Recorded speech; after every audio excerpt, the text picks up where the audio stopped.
الحمد لله وحده والصلاة والسلام على من لا نبي بعده السلام علیکم ورحمۃ اللہ وبرکاتہ۔ تو جو یہ ہمارا ہے جی ویکلی پلان، اور ابھی تک ہم نے قاضی ابو یوسف تک پڑھ لیے۔ آج پھر انشاءاللہ ہم امام ابو عبید القاسم اور علامہ ابن حزم اور علامہ ابن تیمیہ کو پڑھیں گے۔ تو اس کے لیے ہم پیج نمبر 61 کھولیں گے اپنی بکس کا۔ تو یہاں آ گئی ہماری بک، تو اس کو ہم زوم کر لیتے ہیں، لیکن اس میں چونکہ پارٹیسپینٹس زیادہ ہیں تو اس وجہ سے مسئلہ ہوگا، زوم پہ صحیح پڑھا نہیں جائے گا۔ تو پیج نمبر 61، امام ابو عبید القاسم کا معاشیات کے ارتقاء میں کردار، یعنی جو معاشیات ڈیولپ ہوئی ہے اس میں امام ابو عبید القاسم کا کیا کردار ہے۔ تو اس میں آپ سب سے پہلے تو یہ کریکشن کریں گے، آپ 150 ہجری میں نہیں 157 ہجری میں پیدا ہوئے، اس کو ذرا کریکٹ کر لیں۔ اور ہرات میں پیدا ہوئے، ہرات یہ افغانستان میں، اور 774 عیسوی میں آپ پیدا ہوئے۔ اور اس کے بعد آپ نے ہرات سے تعلیم حاصل کرنے کے بعد کوفہ، بصرہ اور بغداد، یہ تین جگہیں کوفہ، بصرہ اور بغداد، ادھر آ گئے۔ اس کے بعد قراءت، حدیث، فقہ، صرف اور نحو، یہ 5 چیزیں، ان کو آپ انڈرلائن کر لیں۔ اس کے بعد پھر مطلب یہ ان کا انٹروڈکشن ہو گیا کہ یہ انہوں نے کب پیدا ہوئے، کدھر پیدا ہوئے، اور انہوں نے کس طرح تعلیم حاصل کی۔ پھر اس کے بعد آپ یہ دیکھیں، علم حاصل کرنے کے بعد خراسان، یہ انہوں نے جیم لکھ دیے، اس کو سین کر لیں، خراسان گئے۔ اس کے بعد پھر یہ دیکھیں، یہی وجہ ہے کہ ثابت نصر بن مالک، یہاں نون کر لیں، نے طرطوسی گورنری کے دور میں آپ کو یہ کاف واو کر لیں، آپ کو وہاں کا قاضی مقرر کیا۔ 18 سال تک آپ اسی عہدے پر فائز رہے، تو قاضی بھی تھے اور 18 سال تک آپ اسی عہدے پر رہے۔ نیچے امام زہبی لکھتے ہیں، امام زہبی کو انڈرلائن کر لیں۔ تو وہ کہتے ہیں کہ یہ وسیع العلم امام مجتہد ہیں۔ وسیع العلم کی تو یعنی بہت زیادہ علم رکھنے والے، امام یعنی اپنے فن میں ماہر، مجتہد اجتہاد کرنے والے، اور یہ فقہ میں آپ پڑھ چکے ہیں مجتہد کون ہوتے ہیں۔ اس کے بعد امام شافعی سے استفادہ کیے، یعنی امام شافعی کے اسٹوڈنٹس میں آتے ہیں۔ اس کے بعد امام احمد بن حنبل کی نظر میں ابو عبیدہ کا مقام، یہاں عبیدہ میں سے ہے نکال لیں، تو ابو عبید کا مقام بہت بلند تھا۔ یہ انڈرلائن کر کے آپ کی تصانیف میں یہ دیکھیں 34 تصانیف، 34 آپ کی تصانیف تھیں، اور اس کے اندر آپ یہ دیکھیں گے محققانہ انداز میں دل کی گہرائیوں سے کرتے ہیں۔ یہ کیا کہتے ہیں؟ تصنیف کرتے ہیں، گاف کی جگہ کاف کر لیں۔ اسی طرح آپ نے اپنی تصنیف غریب الحدیث میں، ٹھیک ہے، غریب والحدیث نہیں آئے گا، غریب الحدیث میں۔ پھر آگے دیکھیں تو اس تصنیف کو گورنر عبداللہ بن طاہر کی نظر میں پیش کیا گیا، ٹھیک ہے، تو اس نے اس کی تعریف کی۔ تو یہ 3 چیزیں، یہ چیز انڈرلائن کر لیں، اس تصنیف کو گورنر عبداللہ بن طاہر کے ہاں پیش کیا گیا۔ اس کے آگے اس نے کیا کہا کہ اس نے پھر یہ تعریف کی، اور انہوں نے یعنی عبداللہ بن طاہر نے آپ کا ماہانہ وظیفہ مقرر کر دیا۔ مکہ کی زیارت، یعنی مکہ کے لیے آپ عمر کے آخری حصے میں آپ نے حج کی غرض سے مکہ کا سفر اختیار کیا، اور اس میں وہ کہتے ہیں کہ بعد حاضری کا موقع دیا، اس طرح مجھے آپ صلی اللہ علیہ وسلم سے سلام و مصافحہ کی سعادت نصیب ہوئی۔ یہ انہوں نے اپنا ایک واقعہ کے خواب کا بتایا کہ خواب میں کیا دیکھتے ہیں کہ رسول اللہ صلی اللہ علیہ وسلم کی زیارت کر رہے ہیں، باری پر اندر داخل ہونے لگے ہیں تو دربانوں نے منع کر دیا. تو جب انہوں نے اس پر کہا کہ مجھے کیوں منع کیا گیا، تو اسے کیا کہتے ہیں، انہوں نے کہا تم رسول اللہ صلی اللہ علیہ وسلم کی خدمت میں حاضر نہیں ہو سکتے، تم کل عراق چلے جاؤ، تو تم رسول اللہ صلی اللہ علیہ وسلم کو سلام نہیں کر سکتے. تو کہتے ہیں میں نے جواب دیا کہ میں اور میرے والدین آپ صلی اللہ علیہ وسلم پر قربان ہوں، میں اس دولت کو چھوڑ کر نہیں جاؤں گا. میں نے واپسی کا ارادہ ترک کر دیا. انہوں نے مجھ سے وعدہ لینے کے بعد حاضری کا موقع دیا. اس طرح مجھے آپ صلی اللہ علیہ وسلم سے سلام و مصافحہ کی سعادت نصیب ہوئی. یعنی کہ خواب میں ہی رسول اللہ صلی اللہ علیہ وسلم سے سلام و مصافحہ ہو گیا اور آپ ظاہری طور پر وہاں نہیں گئے. اس کے بعد آپ مکہ ہی میں آپ نے رہائش اختیار کی. 224 ہجری میں جو 838 ہے، اس کو 4 کی بجائے 38 کر لیجئے گا، 838 میں انتقال کر گئے. تو یہ ان کا تھوڑا سا انٹروڈکشن تھا. آگے جائیں ان کی عبادت و ریاضت. تو کہتے ہیں آپ رات میں تقریباً 1/3 حصہ عبادت کرتے تھے، اس کو انڈرلائن کریں، 1/3 حصے میں تصنیف و تالیف کرتے تھے اور 1/3 حصہ سوتے تھے. ٹھیک ہے. اس کے بعد آپ کی یہ کتابوں کے نام ہیں. 34 کتابیں تھیں جس میں 7 کے انہوں نے نام لکھے ہیں. یہ اور اس میں یہ دیکھیں کہ پہلی کتاب ہے کتاب الناسی، نہیں ہے، منسوخ کے ساتھ کیا آتا ہے؟ ناسخ. یہ خی ہے ادھر، کتاب الناسخ والمنسوخ، تو خی آئے گا. ادب القاضی، کتاب غریب اللغت، اس میں 2 لام آئیں گے غریب اللغت میں. کتاب الامثال فقہ کے موضوع پر ہے. غریب القرآن کتاب الاموال ہے، خراج کے موضوع پر ہے. کتاب الحدیث ہے. یہ مختلف آپ کی کتابیں ہیں. اس کے بعد اگر آپ دیکھیں تو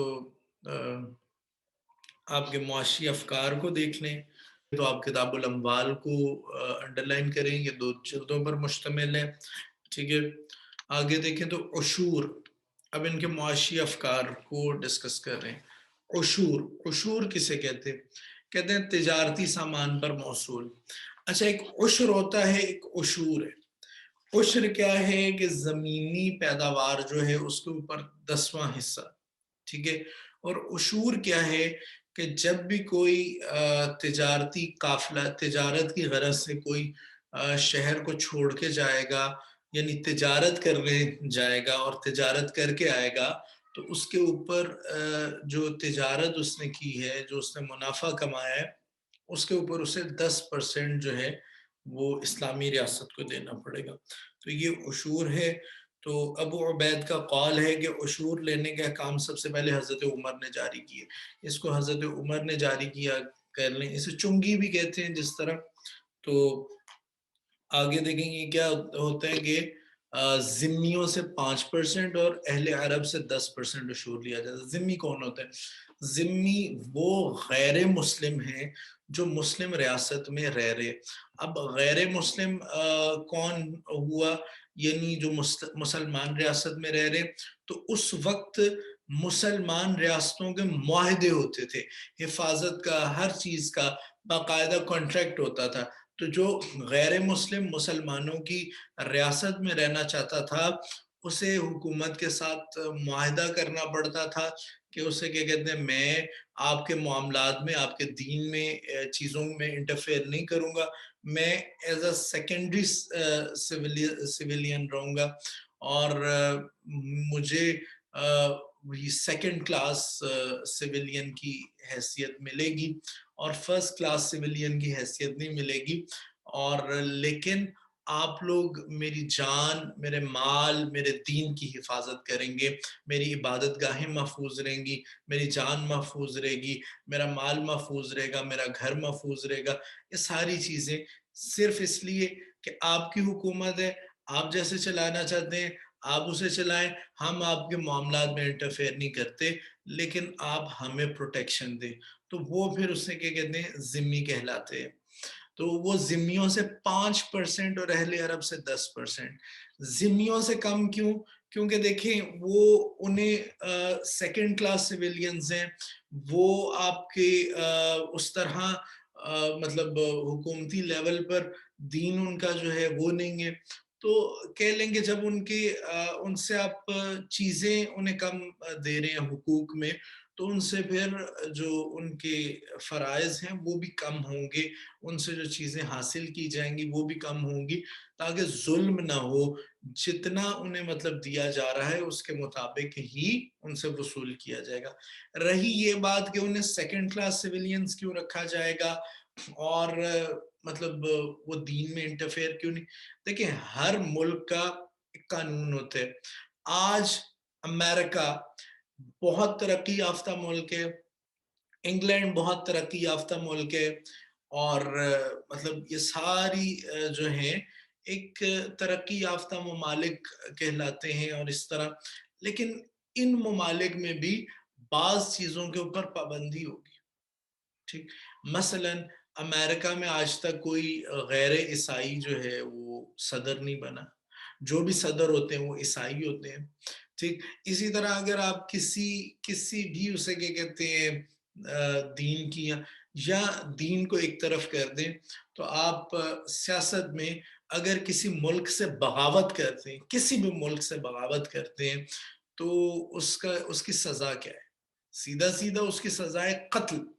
تو جو اسٹیٹ ہے اسے چلانے کے لیے ایک نظام کی ضرورت ہوتی ہے، تو اسی طرح اسلامی ریاست جو ہے وہ صرف اور صرف ایک سیکولر ریاست نہیں کہ جس کا دین سے کوئی تعلق نہیں، بلکہ اس کے اندر دین بھی شامل ہے، تو جب دین شامل ہے تو پھر سیاست میں بھی دین کو لایا جائے گا، جب سیاست میں دین کو لایا جائے گا تو پھر دین کو قانون کے طور پر نافذ کیا جائے گا، اور پھر اس میں ڈیفینیٹلی کوئی بھی انٹرفیئر کرے گا تو وہ صرف دینی معاملہ نہیں ہوگا بلکہ ریاستی معاملہ ہو جائے گا، وہ غداری میں شامل ہوگا۔ اور جب یہ سارے کا سارا نظام اسلام دین کے اوپر حکومت کو چلاتا ہے، تو پھر مسلمانوں کی جو حکومت ہوگی وہ اپنے دین کے اوپر ہوگی، اس میں سارے ادیان کو مکس نہیں کیا جائے گا۔ لیکن آج کل بہرحال ذمی موجود نہیں ہوتے، یہ اس وقت تھا کہ جس وقت صرف عرب نہیں بلکہ پوری دنیا میں حکومتی لیول پر ایک دین ہوتا تھا، اور اگر کوئی وہ دین قبول نہیں تھا کرتا اس کی گردنیں کاٹ دی جاتی تھی، جبکہ یہاں دیکھیں کہ اسلام نے اس طرح نہیں کیا، بلکہ کیا کیا کہ جو کوئی غیر مسلم اپنے دین پر رہنا چاہے وہ اپنے دین پر رہے، اپنی عبادت گاہیں بنائے، ان کی عبادت گاہوں کو تباہ نہیں کیا جائے گا، ان کی عبادت میں انٹرفیئر نہیں کیا جائے گا، ان کے جو دینی معاملات ہیں وہ اپنے تک رکھیں، لیکن ایز اے اسٹیٹ ریاستی لیول پر اسے کیا کہتے ہیں دین اسلام کو ہی نافذ کیا جائے گا، وہاں کسی اور دین کو نافذ نہیں کیا جائے گا، لیکن ایز انڈیویجول لیول پر ہر کسی کو آزادی، یہ چیز دوسری حکومتوں میں نہیں تھی جو اس وقت اسلامی حکومت میں تھی۔ تو وہ جو لوگ رہتے تھے غیر مسلم مسلمانوں کی حکومت میں وہ ذمی کہلاتے تھے، مسلمان حکومت کے اوپر ان کا ذمہ تھا ان کی جان کا، مال کا، ہر چیز کی حفاظت کا۔ تو جو ذمی ہیں ان سے چونکہ ان کے حقوق سیکنڈ کلاس کے ہیں، اس وجہ سے ان سے فرائض بھی کم لیے جائیں گے۔ اسی طرح آگے آپ دیکھیں گے کہ جب زکوٰۃ اور عشر وغیرہ کے معاملات ہیں ان میں بھی ذمیوں سے عشر کے معاملے میں بھی عشر نہیں لیا جائے گا بلکہ خراج لیا جائے گا، اور خراج اور عشر میں کیا فرق ہے وہ انشاءاللہ ہم آگے دیکھیں گے۔ بہرحال یہ چنگی والا سسٹم جو ہے یہ حضرت عمر نے شروع کیا، یہ امام ابو عبید نے بھی لکھے۔ اس کے بعد کہتے ہیں اہل عراق کی نظر میں عشور زکوٰۃ کے مشابہ، مگر عشور یہ کے کو کر لیں کو عشور کو زکوٰۃ نہیں کہہ سکتے۔ اب دیکھیں عشور کیا ہے، اہل عراق کون تھے؟ دیکھیں ہر جگہ پر کوفہ، بصرہ اور مختلف جگہوں پر فقہاء اور علماء اور لوگ بیٹھے ہیں اور وہ اپنے اپنے نظریات پیش کر رہے ہیں، تو کہتے ہیں یہ زکوٰۃ کے مشابہ ہے۔ کیوں؟ کیونکہ زکوٰۃ کیا ہوتا ہے کہ آپ کے مال میں سے پیسے لیے جاتے ہیں جو آپ منافع کے لیے کماتے ہیں، تو تجارت کے لیے بھی منافع کے لیے، لیکن اسے زکوٰۃ نہیں کہہ سکتے۔ کیوں نہیں کہہ سکتے؟ کیونکہ اللہ تعالیٰ نے اس کو فرض نہیں کیا، یہ ایک حکومتی لیول پر اسے کیا کہتے ہیں، حضرت عمر نے اس کو نافذ کیا۔ اس کے بعد اگلے پیج پر دیکھیں تو اس پوری لائن کو انڈرلائن کر لیں کہ اگر ایک تاجر سال میں کئی مرتبہ آمد و رفت کرتے ہوئے عاشر کے قریب سے گزرے گا تو اس سے صرف ایک ہی بار عشور وصول کیا جائے گا۔ اب ایک تاجر ہے، وہ سال میں بڑی دفعہ جاتا ہے، بڑی دفعہ آتا ہے، تو کیا ہر دفعہ اس سے جو ہے عشور وصول کیا جائے؟ کہتے ہیں نہیں، عاشر یعنی کہہ لیں کہ وہ چنگی جو ہے یا جو جہاں عشر وصول کرنے والے ہیں تو ان سے اس بندے سے ہر دفعہ وصول نہیں کیا جائے گا، بلکہ سال میں ایک ہی دفعہ عشور جو ہے وہ وصول کیا جائے گا۔ اس کے آگے امام ابو عبید نے جزیے کے حوالے سے لکھا، کہتے ہیں جزیہ صرف بالغ مردوں سے لیا جائے گا، نہ کہ عورتوں اور بچوں سے۔ یعنی جزیہ جو ہے یہ عورتوں اور بچوں پر نہیں ہے، یہ صرف بالغ مردوں کے لیے۔ آپ مشرکین عرب کے علاوہ تمام اہل عرب اور غیر عرب قوموں سے جزیہ لینے پر متفق ہیں، چاہے یہ اقوام اہل کتاب ہوں یا نہ ہوں۔ اہل کتاب سے مراد وہ عیسائی، وہ یہودی ہیں جو اللہ تعالیٰ کی طرف سے نازل کردہ کتابوں پر چلتے ہیں۔ مشرکین ہیں تو صرف عرب، اور اگر اہل کتاب ہیں تو وہ عرب ہوں یا غیر عرب، دونوں سے مطلب جزیہ لیا جائے گا۔ اس کے بعد خراج کے حوالے سے اچھا یہاں ایک اور چیز انڈرلائن کریں، کہتے ہیں جزیہ کی رقم گاہے بگاہے رد و بدل کیا جا سکتے، یعنی امام ابو عبید کے خیال میں جزیہ کو آپ چینج کر سکتے ہیں، اس میں کوئی اتنا مسئلہ نہیں ہے۔ خراج یا محصول جسے کہتے ہیں یا آمدنی، تو اس میں وہ کیا کہتے ہیں، خراج کا معنی کرایہ، محصول، آمدنی، حق پیداوار کے، ٹھیک ہے۔ اور یہ ایک لائن چھوڑ کے نچلی لائن پہ دیکھیں کہ امام ابو عبید کا نظریہ ہے کہ حضرت عمر نے جن ذمیوں سے خراج لیا تھا وہ محض زمین کا کرایہ تھا، کیونکہ اچھا وہ کہہ رہے ہیں کہ خراج کیا ہے، تو جس طرح ہم نے کہا کہ خراج کیا ہے کہ وہ ذمی ہوتے ہیں، سیکیورٹی دیتے ہیں، تو امام ابو عبید کہتے ہیں نہیں، وہ صرف زمین کا کرایہ تھا۔ بہرحال یہ امام ابو عبید کا نظریہ ہے۔ آگے اب کیا کہتے ہیں کہ دیکھیں حکومت کی طرف سے معین مقدار غلہ یا رقم کی صورت میں وصول کیا جا سکتا ہے، یعنی ایک پیسوں میں بھی معین مقدار غلہ، یعنی ایک جو چیزیں ہیں غلہ اناج، اس سے بھی لیا جا سکتا ہے، اور رقم کی صورت میں بھی، پیسوں کے صورت میں بھی لیا جا سکتا ہے، کچھ بھی طریقہ اختیار کیا جا سکتا ہے خراج کا۔ تو یہ کیا ہے کہ وہ ایک خاص مقدار میں یہ اجرت دی جاتی ہے، اور آگے یہاں انڈرلائن کریں کہ وہ مسلمانوں کے مزارع ہوتے ہیں۔ مزارع کون ہوتے ہیں؟ مزارع ہوتے ہیں کہ زمین آپ کی ہو، زراعت وہ کرے، کھیتی باڑی وہ کرے، اور ڈیفینیٹلی زمین آپ کی ہے تو اس میں سے چیزیں بھی آپ کو ملیں گی، اور اسے اپنی محنت کا حصہ ملے گا، اجرت ملے گی، ٹھیک ہے۔ تو وہ کہتے ہیں کہ یہ زمین کا کرایہ ہے۔ تو اس میں پھر آگے ہم پڑھیں گے کہ زمین جب آپ کسی کو دیتے ہیں اپنی زمین کھیتی باڑی کے لیے، اس میں کیا حساب ہوگا، کیسے نہیں ہوگا، کیا کیا ہو سکتا ہے، کیا کیا نہیں ہو سکتا، اور اس میں پھر دیکھیں گے کہ کیا اناج اس بندے کا اپنا ہے، اوزار جو ہیں وہ اس بندے کے اپنے ہیں یا نہیں، زمین اس کی اپنی ہے یا نہیں، محنت اس کی اپنی ہے یا نہیں، یہ چار چیزیں انشاءاللہ آگے چل کے۔ تو کہتے ہیں زمین مسلمانوں کی ہے۔ اب دیکھیں اناج ان کا اپنا ہے، اوزار ان کے اپنے ہیں، اور محنت ان کی اپنی ہے، تو وہ پھر زمین کا کرایہ دے رہے ہیں صرف، تو اس کو خراج کہا جاتا ہے۔ پھر آگے دیکھیں گے وہ کہتے ہیں کہ یہ جو اشیاء بھی زمین سے پیدا ہوں گی وہ ان مزارعین کی ہوں گی۔ یہ وہ ان ہے، اس میں سپیس نہیں لگی، یہ لگا لیں، ان کو علیحدہ علیحدہ کر لیں، مزارعین کی ہوں گی، یعنی زمین تو مسلمانوں کی تھی لیکن چونکہ محنت انہوں نے کی، اناج انہوں نے لگایا، اوزار ان کے تھے، تو جو چیزیں پیدا ہوں گی وہ ان کی ہوں گی، بس ایک خاص مقدار میں انہوں نے اجرت دینی ہے۔ تو کہتے ہیں کہ نیچے دیکھیں ان کے نزدیک، امام ابو عبید کے نزدیک کیا ہے کہ ایک کہ جزیہ کی طرح خراج کی بھی کوئی مقدار مقرر نہیں ہے، ٹھیک ہے، یعنی جس طرح جزیہ کی کوئی وہ کہتے ہیں مقدار مقرر نہیں ہے، ایسے ہی وہ کہتے ہیں کہ خراج کی بھی کوئی مقدار مقرر نہیں ہے۔ اس کے نیچے دیکھیں کہ خراج مقرر کرتے وقت زمین کی پیداوار کو دیکھا جائے گا، یعنی وہ کہتے ہیں کہ جب حکمران خراج مقرر کرے گا وہ دیکھے گا زمینی پیداوار کتنی ہے، اس کے مطابق اسے کیا کہتے ہیں خراج مقرر کرے گا۔ اقطاع کیا ہے؟ اقطاع کے آگے یہاں کر کے آپ کہیں بھی یعنی آپ کو پتہ چل جائے جہاں پیج نمبر 303 پر لگائیں، یہ آگے تفصیلاً جو ہے یہ ٹاپک پیج نمبر 303 پر آئے گا تو اس کو ہم وہاں پڑھیں گے۔ اقطاع کہتے ہیں کسی کو جاگیر، حکمران کسی کو جاگیر دے دے، ٹھیک ہے، تو اس کو ہم انشاءاللہ ڈیٹیل سے بعد میں پڑھیں گے۔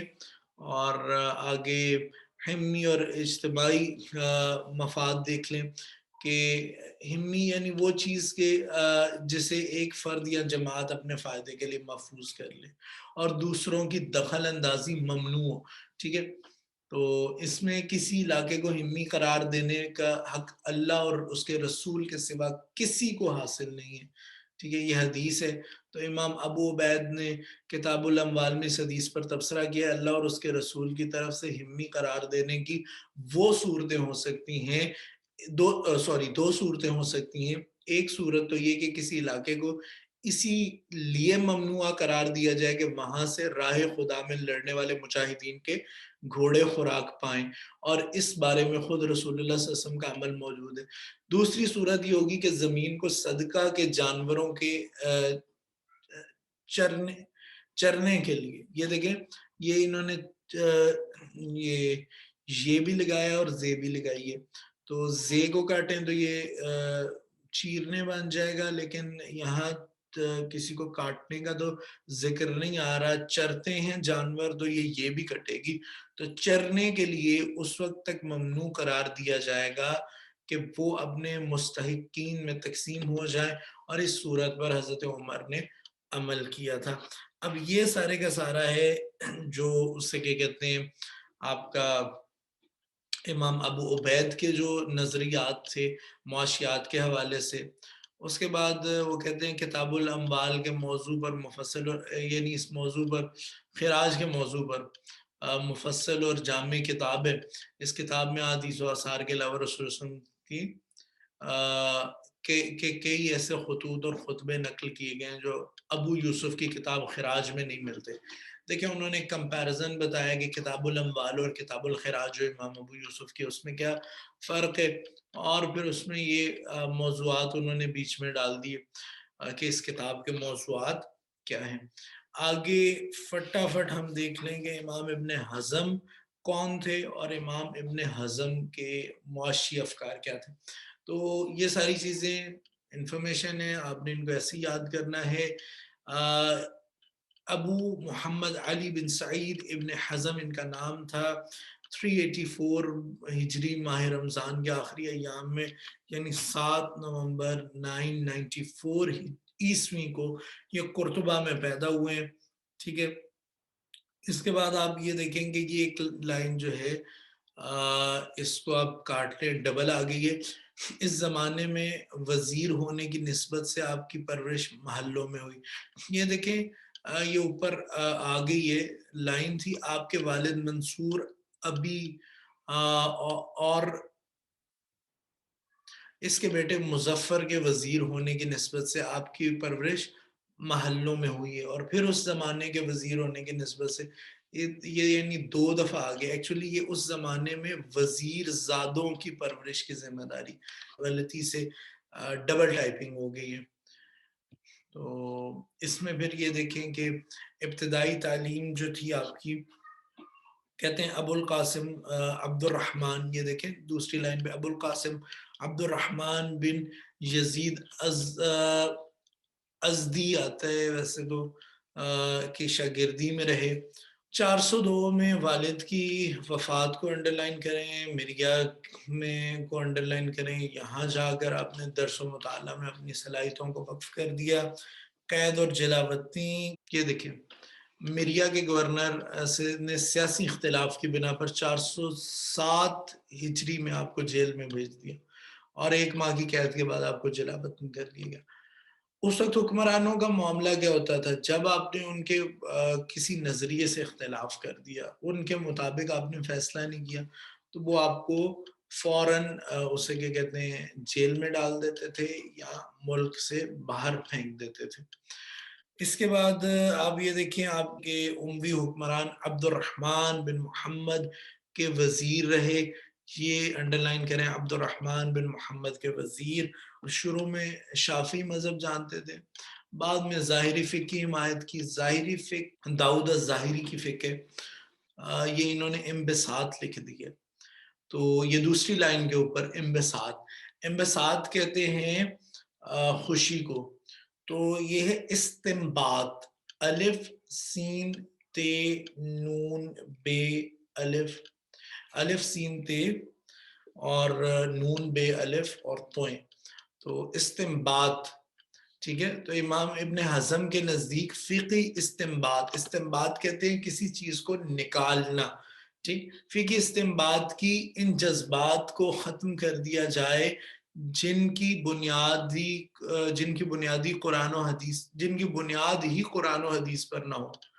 آپ کی کتاب میں بہت زیادہ مسئلے ہیں، کچھ میں نے لگائے ہوئے ہیں، کچھ ایسے ہیں کہ اچھا ان کی اب کتاب کہتے ہیں اس میں اسلامی مذہبی فرقوں پر بڑی تیز اور تلخ انہوں نے تنقید کی۔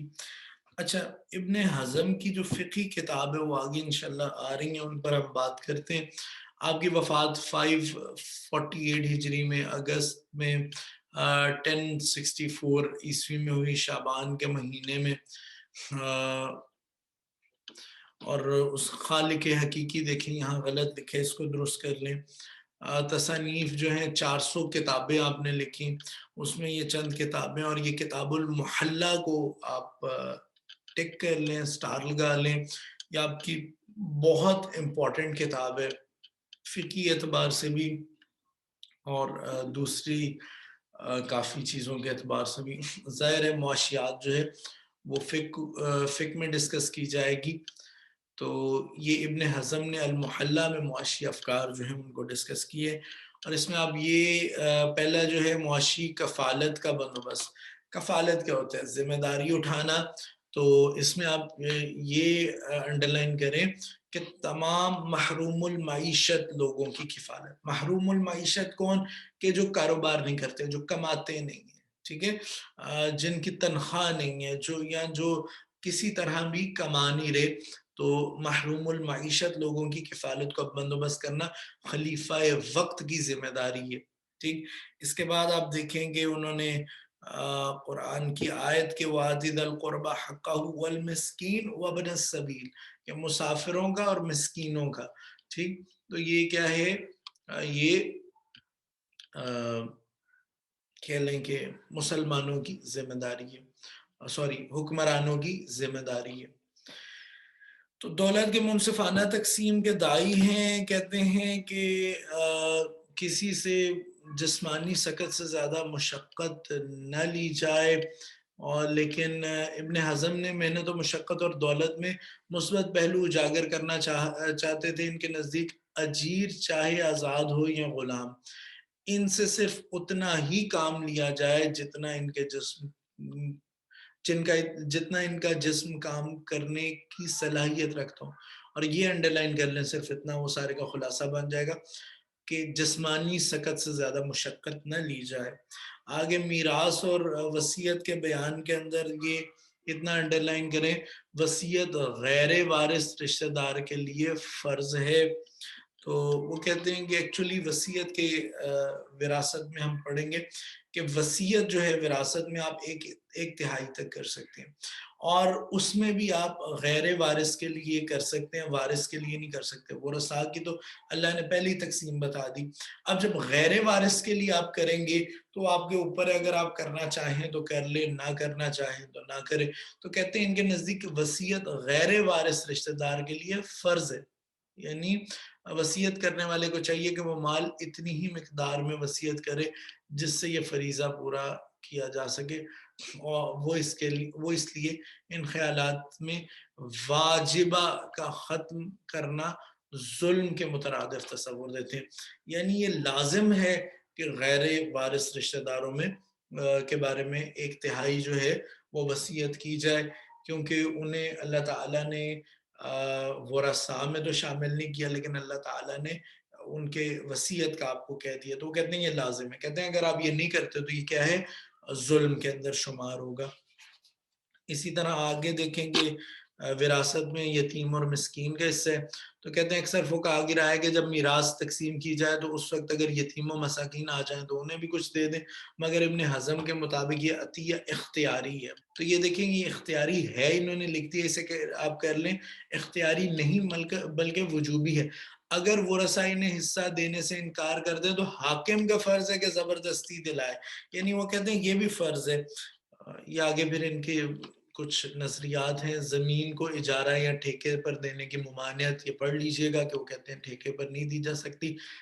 اچھا اس کے آگے دیکھیں تو وہ کہتے ہیں کہ امام ابن حزم کے نزدیک قابل کاشت زمین کے متعلق کیا ہے کہ وہ کہتے ہیں 3 صورتیں ہو سکتی ہیں، یہاں قابل بیچ میں لگا لیں کہ امام ابن حزم کے مطابق کاشت زمین، قابل کاشت کے اوپر لکھا ہوا ہے، قابل کاشت زمین کے متعلق 3 صورتیں ہو سکتی ہیں، ایک تو یہ کہ اپنے آلات و آوان اور حیوانات کے ذریعے خود کاشت کرے اور بیج ڈالے، اب یہاں بیچ ڈالے نہیں بیج ڈالے، دیکھیں اس میں 4 چیزیں ہوتی ہیں، ایک زمین، ایک آپ کی محنت، ایک بیج اور ایک وہ جو آلات اور آوان اور حیوانات وغیرہ، آوان یعنی مددگار جو ہیں، حیوانات جو اس میں جانور استعمال ہوں گے، آلات جو بھی اس میں چیزیں استعمال ہوں گی، تو یہ ایک چیز ہو گئی، ٹھیک ہے، بیج دوسری چیز ہو گیا، خود کاشت کرنا تیسری چیز ہو گیا اور زمین چوتھی چیز ہو گیا، تو کہتے ہیں ایک تو یہ صورت ہے سارا کچھ خود کریں، دوسرا یہ ہے کہ اگر کسی دوسرے کو دے تو پھر بلا معاوضہ دے،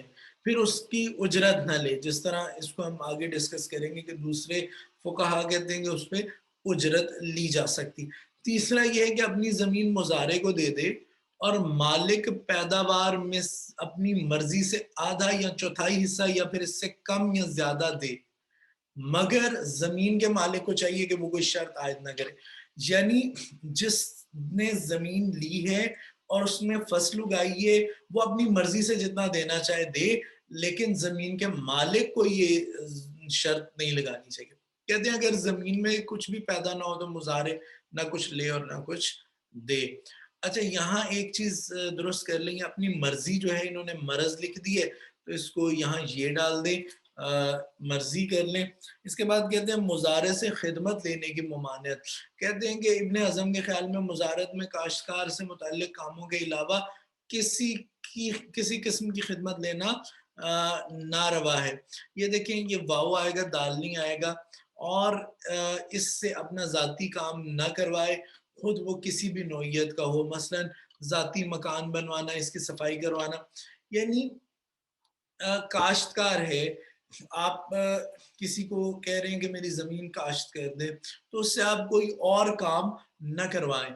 آگے دیکھیں اجیر مشترک اور اجیر خاص پر تاوان کا مسئلہ، کہتے ہیں اجیر مشترک سے مراد ایسا مزدور ہے جو اپنا ایک خاص اور مستقل کاروبار چلاتا ہے اور ہر فرد اپنے کام کے سلسلے میں اس سے مدد لیتا ہے، یعنی ہر ایک کے لیے وہ اجیر مشترک ہے، یعنی اپنا کاروبار چلا رہا ہے، اس لیے پھر وہ جس کا کام کرتے ہیں تو وہ ساروں کے لیے مشترک ہے، کسی ایک کا خاص ملازم نہیں، مزدور نہیں ہے، اور یہیں اجیر خاص ایسے مزدور کو کہتے ہیں جو اپنی خدمت کسی ایک فرد کے لیے بعوض وقف کر دے، بعوض وقف کر دے یعنی کچھ پیسے لے کر کچھ اجرت پر وہ اسے وقف کر دے اور کسی کو وہ اپنی جو سروسز ہیں وہ پرووائڈ نہ کرے، تو ابن حزم کے مطابق اگر کام کرنے کے دوران ان سے کوئی غلطی یا نقصان ہو جائے تو ان دونوں سے تاوان وصول کیا جائے گا، جبکہ فقہا کی نظر میں اجیر خاص تاوان سے بری الذمہ ہے، ٹھیک ہے، اجیر مشترک جو ہے وہ تو اپنا خاص کاروبار چلا رہے، وہ اگر نقصان کرتے تو دیکھیں اس نے اپنا کاروبار چلا رہے، ذمہ دار ہے، اور اجیر خاص جو ہے اس کا اپنا تو کچھ ہے ہی نہیں، اس نے آپ سے ہی لینا ہے، تو اس پر اس وجہ سے تاوان نہیں ہے۔ سخت مجبوری کے متعلق کہتے ہیں ابن حزم کے مطابق اگر کوئی شخص پیارا ہے. اب یہاں پیارا نہیں پیاسا آئے گا, یہ سین ہے. اگر کوئی پیاسا ہے اور اپنی موت کا خدشہ ہے تو اس پر فرض ہے کہ اسے جہاں سے جس طریقے سے پانی میسر ہو اسے حاصل کرے, خواہ اس کوشش میں قتال یعنی لڑائی جو ہے نا اس کی بھی نوبت ہی کیوں نہ آ جائے. کہتے ہیں کہ دیکھیں اللہ تعالیٰ نے کہا ہے کہ اپنی جان, دیکھیں جان بچانی ہے, اس کے لیے اللہ تعالیٰ نے یہاں تک کہہ دیا کہ خنزیر کا گوشت کھا لو, اسے کیا کہتے ہیں حرام خون, اور اسے کیا کہتے ہیں مردہ اور شراب, یہ چیزیں حرام ہیں. لیکن جس وقت اسے کیا کہتے ہیں آپ کو موت کا خوف ہے تو اس وقت یہ حرام چیزیں بھی جائز ہو جاتی ہیں. وہ کہتے ہیں بجائے اس کے کہ خنزیر وغیرہ کی طرف جائے, تو جب وہ حلال ہو جاتے ہیں تو اس سے پہلی سٹیج کیا ہے کہ حلال کھانے کو چاہے لڑائی کرے حاصل کر لے. اور آخری پوائنٹ انہوں نے یہ دیا کہ اسلام کے معاشی نظام میں ریاست کی کیا ذمہ داری ہے. تو ابن حزم کہتے ہیں کہ دولت اور سرمایہ کاری پر زکوٰۃ کی ادائیگی کے علاوہ حقوق واجبہ پر بھی بحث کی ہے انہوں نے. ان کے خیال ہے کہ شہر کے ہر صاحب ثروت پر فرض ہے کہ وہ فقراء و مساکین اور حاجت مندوں کی ضرورت کو پورا کرنے کا انتظام کرے. اس فرض کی ادائیگی نہ کرنے پر خلیفہ وقت یا امام انہیں مجبور کر سکتا ہے. اگر زکوٰۃ اور فے کیا ہے وہ انشاءاللہ ہم بعد میں ڈسکس کریں گے. یہ اسے کیا کہتے ہیں جنگوں سے حاصل ہوتا ہے. اگر زکوٰۃ اور فے ان کی کفالت کے لیے نہ کافی ہوں, ان کے نزدیک رعایا کی تنگ دستی کی صورت میں ان کے لیے ضروریات زندگی کا سامان, کھانا پینا, اور یہ موسمی ہے جنہیں انہوں نے موسیٰ لکھ دی ہے, میم بیچ میں سے رہ گئے, موسمی تغیرات سے بچاؤ کا لباس اور رہائش کے لیے مکان فراہم کر کے ان کی کفالت کریں. تو یہ علامہ ابن حزم کے نظریات تھے. اب چونکہ وقت نہیں رہا اس وجہ سے ہم آج علامہ ابن تیمیہ کے نظریات نہیں پڑھیں گے. اگلے لیکچر میں ہم انشاءاللہ علامہ ابن تیمیہ, ابن خلدون اور شاہ ولی اللہ کے معاشی افکار کو پڑھیں گے, اور انشاءاللہ اس چیپٹر کو مکمل کر لیں گے. السلام علیکم ورحمۃ اللہ وبرکاتہ.